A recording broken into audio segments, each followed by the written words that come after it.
Alaskan Malamute is the original sled dog of North America. The breed is an integral part of the history of the native Alaskan people. So much so that its very name is taken from that of a tribe of native Inuit.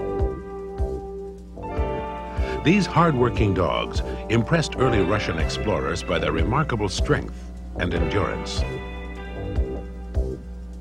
You'll be seeing many Alaskan Malamutes during this presentation.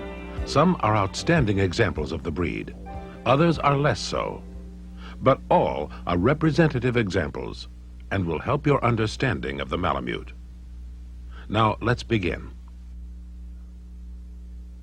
The Malamute's working heritage demands strength, endurance, and a tractable temperament. Remember in your judging of this breed that any individual characteristic that interferes with this work is to be considered a most serious fault. If the dog you're evaluating cannot withstand hours of heavy, difficult work, it's not a proper Malamute. In general appearance, the Malamute is a powerful and substantially built dog with a deep chest and a strong, compact body. Alaskan Malamutes are not a man-made breed. They evolved naturally in a harsh Arctic environment in which survival demands an alert, independent nature. Consequently, while the Malamute is an affectionate, friendly dog and a loyal and devoted companion, he's not a one-man dog. He can be playful on invitation, but you should get an overall impression of dignity in a mature dog. Let's begin our detailed examination of the Malamute with the head. Here's a good example.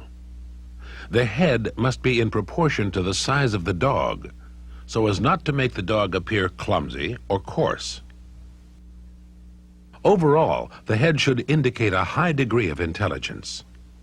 It is broad and powerful as compared to other natural breeds. The skull is broad between the ears, moderately rounded, narrowing gradually to the eyes. It rounds off to the cheeks, which are moderately flat. There is a slight furrow between the eyes. From the side, you can see there is a flattening of the skull as it approaches the eyes.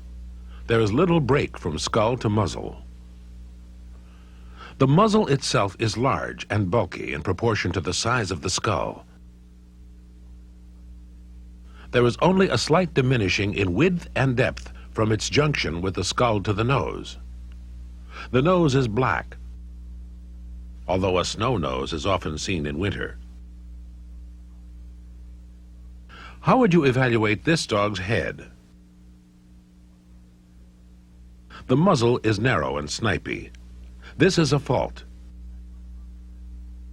And what about this dog? The head lacks the proper breadth and power. And here there is too much stop, which is accentuated by the tan markings. Here is a good Malamute head. Note again the slight furrow between the eyes. This is one example of the Malamute's suitability to its native environment. The furrow is caused by the formation of the skull and accentuated by connective and fatty tissue around the eye. This layer serves to protect the eye from a buildup of ice. There is a wide variation in acceptable Malamute head type. Here are several heads that are acceptable.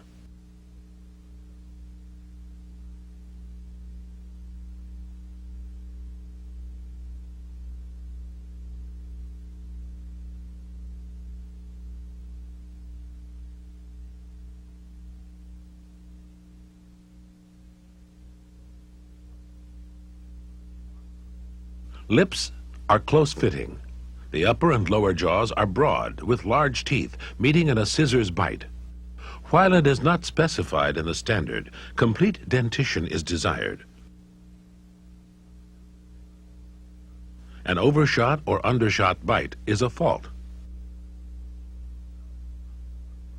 The Malamute's eyes are brown in color, dark brown preferred. They're almond-shaped and moderately large for this shape of eye. They're set obliquely in the skull, which gives the Malamute a soft, amiable expression. These hazel eyes are also seen, but the darker brown color is always preferred. These light round eyes are less desirable and should be faulted.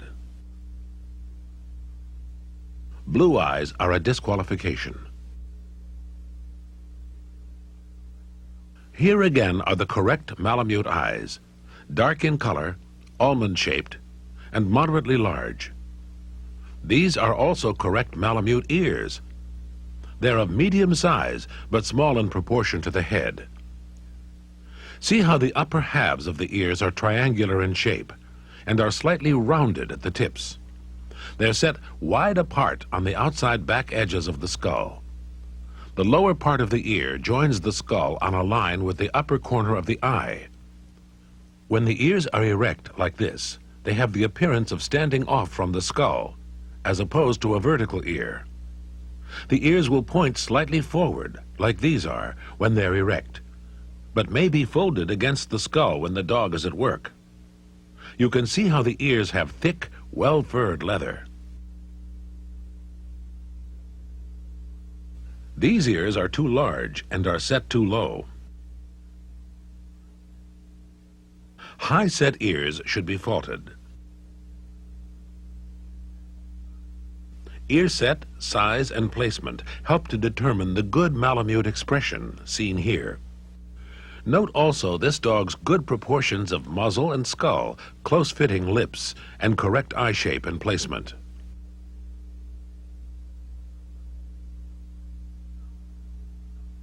Now let's consider the Malamute's neck and body. The neck should be strong and moderately arched, like this. The correct arch of neck at the crest is important because it helps balance the dog. It also allows the animal to quench his thirst by scooping up snow in stride. Also, notice the moderate dewlap on this dog's neck. This, too, is related to the Malamute's environment, for it protects the windpipe and warms incoming air. The dewlap will usually be more apparent in males. This dog's neck is too short. When the Malamute is alert or in a show stance, the head is carried high like this.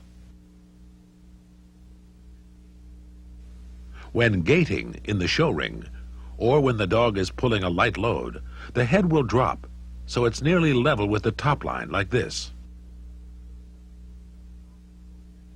When the dog is pulling a heavier load, you'll see the head drop below the shoulder level.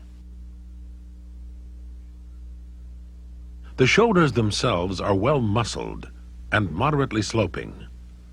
There should be sufficient angulation to allow for good reach in front as the dog moves. This dog is too straight in shoulder, while this one lacks the proper muscling this breed's work requires. When judging this breed, it is important to feel for well-developed muscles. The chest is strong and deep, allowing plenty of room for heart and lung function. The forelegs are heavily boned and muscled right to the pasterns in comparison to the lighter bone of other northern breeds. The pasterns themselves are short and strong and should appear almost vertical from the side. While the standard calls for a nearly vertical pastern, there should not be any evidence of knuckling over. A Malamute that is down in pastern like this will never have the endurance required. The legs of the Malamute must show unusual strength. These are excellent examples of correct forelegs.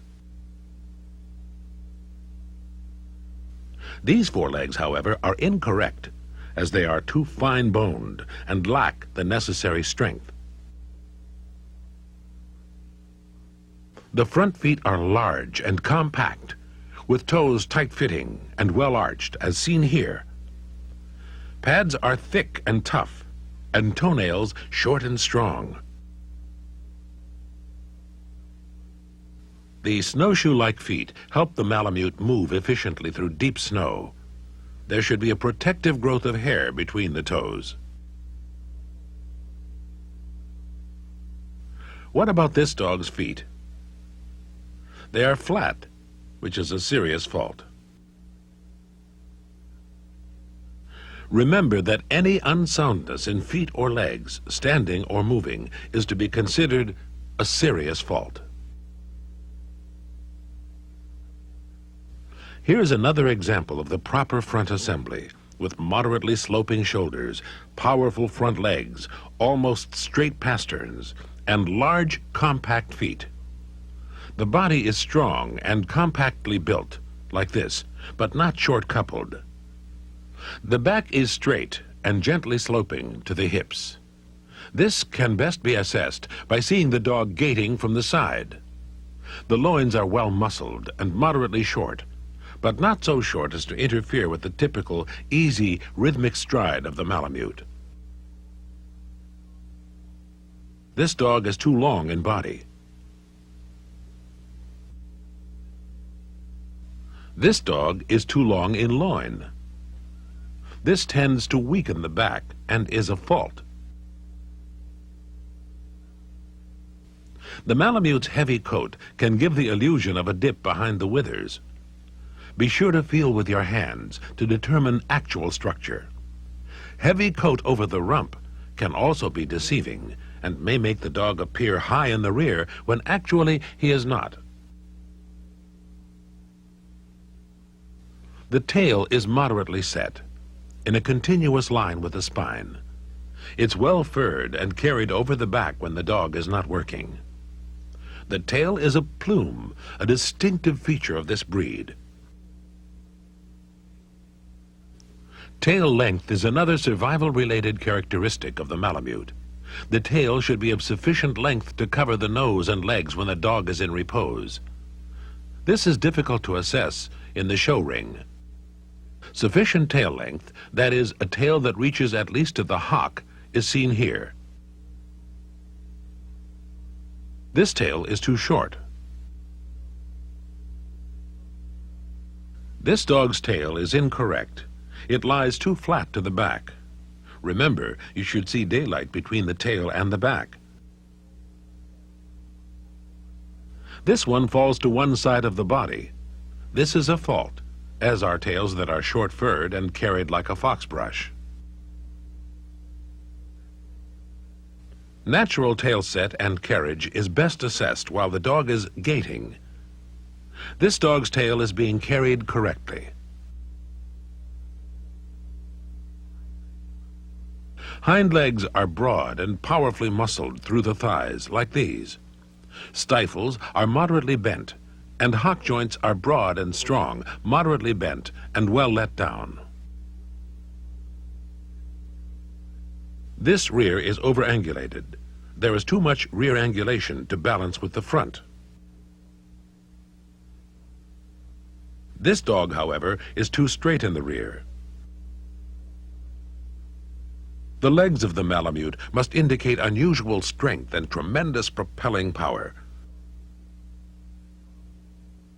This dog is weak in the rear. Any indication of unsoundness in legs or feet, standing or moving, is to be considered a serious fault.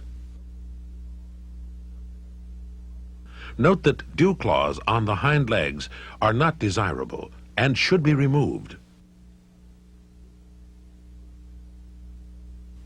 Movement is the crucial test of any dog's conformation, but particularly so in the Alaskan Malamute. The Malamute's gait should be steady, balanced, and seemingly tireless. Malamutes should move with a proud carriage, with a rhythmic, powerful drive and tremendous propelling power. Side gait is critical to the evaluation of correct Malamute structure. Coming toward you, the forelegs should move in a straight line, not thrown out to the side. There should be a tendency for the legs to converge toward a central line of gravity as speed increases. The rear propulsion should be evident as the dog moves neither too close nor too wide. Note that a dog which is worked regularly may push off wide in the rear, but the legs will move closer as the dog realizes there is no load behind him. This dog is moving too close behind. This is incorrect front movement. The elbows are out and the feet toe in. This is incorrect side gait. The head is held too high for efficiency. The dog is out of balance, so the gait is not smooth. Here again is correct gait from the front, from the rear,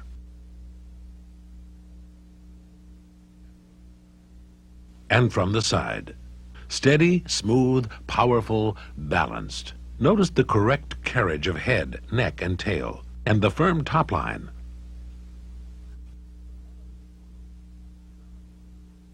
The Malamute's coat is a key protective feature. The double coat consists of a thick, coarse guard coat and a dense undercoat from 1 to 2 inches in depth. The outer coat is off-standing with a thick fur around the neck. The undercoat is woolly and oily to the touch. The guard coat will vary in length over the body, but it's generally moderately short to medium along the sides of the body, and somewhat longer around the shoulders and neck, down the back, over the rump, and in the breeching and plume. This dog's coat is not desirable. It's long and soft rather than thick and coarse, and should be faulted. This coat is in beautiful condition. The Malamute is a natural breed and should not be trimmed. Consequently, the scissoring up the back of this dog's leg is undesirable. Removal of whiskers is not preferred. Also note that Malamutes generally have shorter and less dense coats when they shed out during the summer months. Usual coat color ranges from light gray through intermediate shadings to black, with white on the underbody, parts of the legs, feet, and face. The only solid color allowed is all white. Markings on the head can be either cap-like, as seen on the left, or mask-like on the right. Some dogs may exhibit both of these kinds of markings in combination. This dog's small white blaze on the forehead and white spot on the nape is attractive and acceptable, as is a white collar. But broken color extending over the body in spots or uneven splashings is undesirable. A mantled dog is different from a splashed-coated dog. There is a natural range of sizes in the breed. The desirable freighting sizes are, for males, 25 inches at the shoulders, and for females, 23 inches.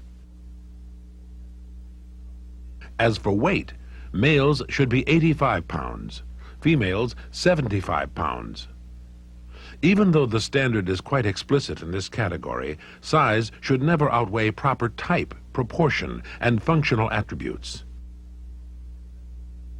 If you're evaluating two animals which appear to be equal in these characteristics, preference should be given to the dog nearest the standard's desirable freighting size and weight. Bear in mind, too, that dogs with correct coats may appear bigger than they really are. Dogs and bitches should be judged equally without regard to sexual differences in coat and size. It is imperative to remember that, in judging Malamutes, their function as a sledge dog for heavy freighting must be given consideration above all else. Alaskan Malamutes are working dogs and should never be shown in excess weight. In your judging of this breed, always bear in mind that the Malamute is by nature a pack animal, and as such, body language plays a large part in its reactions to other dogs and to humans. He is not reserved or watchful like a shepherd, nor should he fawn for approval. His independent nature sometimes makes him stubborn in training, but you should always get an impression of great intelligence in an impressive, dignified animal. He's one of our true, natural breeds, a product of his environment, not human intervention. Good reason to prize this hardy native from the Arctic wilderness.